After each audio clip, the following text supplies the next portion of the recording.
Nakatayo ako sa may kitchen counter, tinitiklop ang magilit ng aking homemade na mango float gamit ang mga daliring kabisado na ang bawat galaw. Mula sa bintana, tumatama ang sikat ng araw ng tag-init sa Laguna sa granite countertop.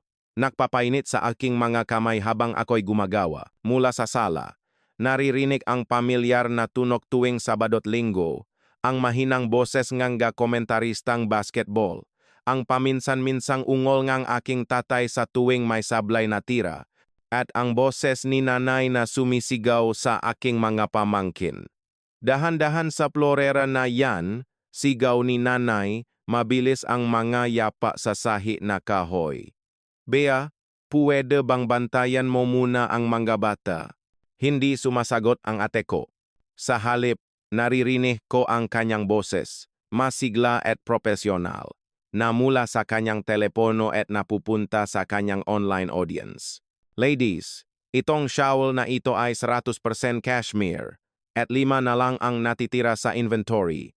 Ma-VIP members, tandaan na ma-comment muna para ma-reserve ang sa inyo. Pinindot ko ang huling tiklop sa Graham crust at isinalin sa ref. Inilagay ang timer bago punasan ang aking mga kamay sa tuwalya na nakasuksok sa aking baywang.